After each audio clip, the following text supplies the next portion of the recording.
Right, so India may have lost, but the spirits of Indian fans are still very high. Joining us live now from Bangalore, our cricket analyst, Mr. Sunil Gavaskar. Mr. Gavaskar, my first question, who do you think is the better batsman between Ashwin and Jadeja? Because surely, Jadeja is not a better bowler than Ashwin to merit a selection ahead of him.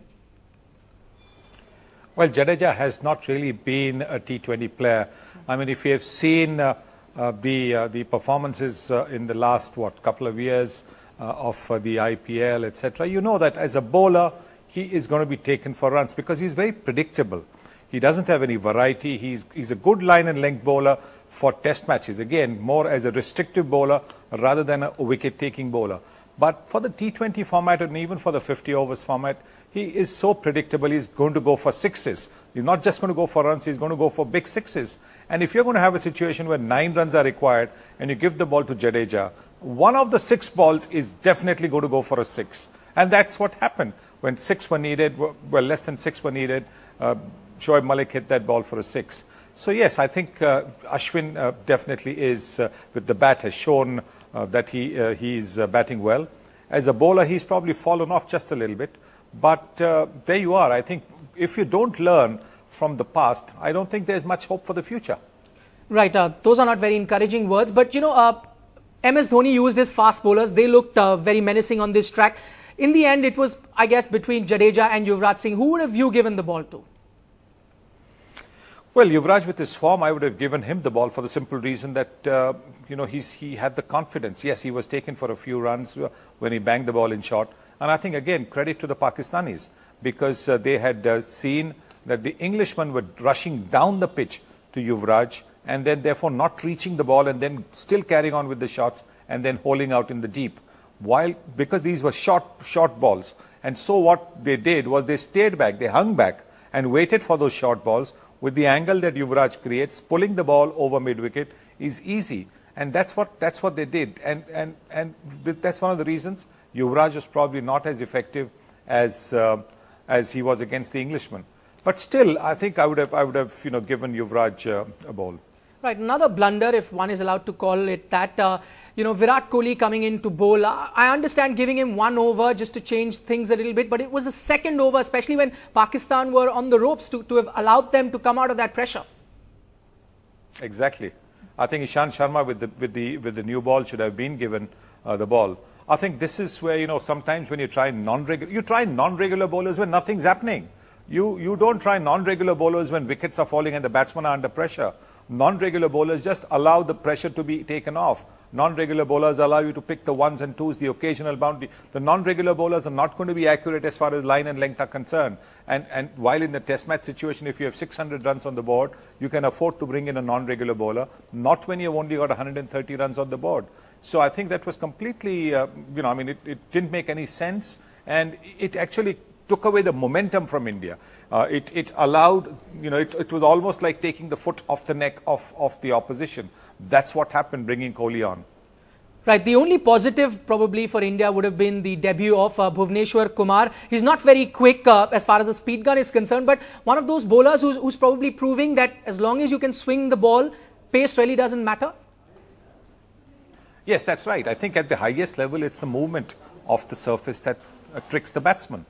You don't have to be quick. We saw that with Praveen Kumar, another bowler from Uttar Pradesh, who also bowled around 125 to 130, 135 occasionally. But he got prodigious movement.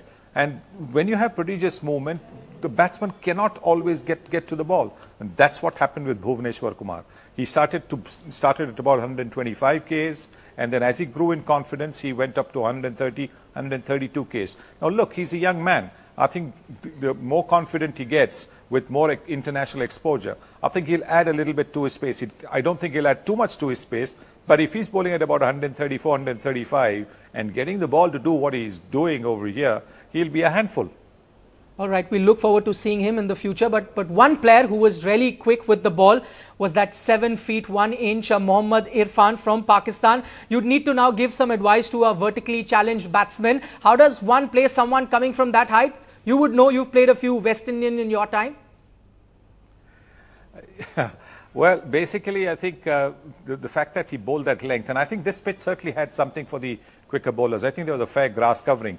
although the curator said that the grass was rolled onto the surface. I think there was something in it for the new ball bowlers, and they got a bit of bounce. It might not have been the quick fire bounce of a South African or an Australian pitch, but it had a little bit of bounce. And when you are somebody as tall as 7 feet 1, then it becomes a little bit difficult to pick the length and to pick basically the line you can always pick, but the length is the one that defeats you. So you've got to try and keep focusing on the fact that he will be bowling at that height. The two things that you can do as a batsman is either stand inside the crease a little bit or stand outside the crease a little bit. Because, you know, when you do that, you are also making him think what length to bowl. And it gives you that much more of an opportunity. If he's going to be more of a short of length bowler, then you want to be a little bit on the back, in the depth of your crease. So I think these are things that, you know, need to be looked at and maybe discussed. I don't know whether they are discussed, but you know, worth a thought.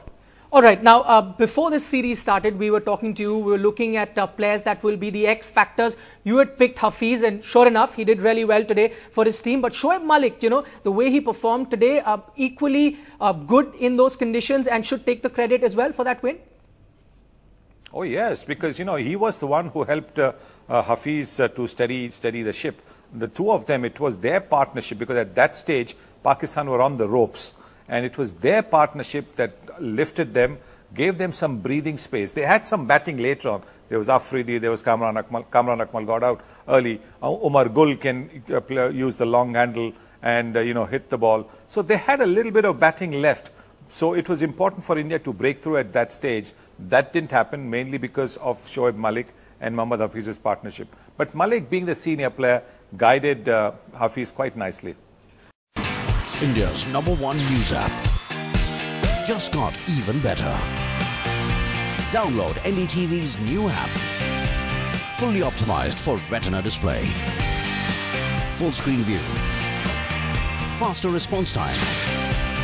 And Sudoku. NDTV's new iPad app. Download now.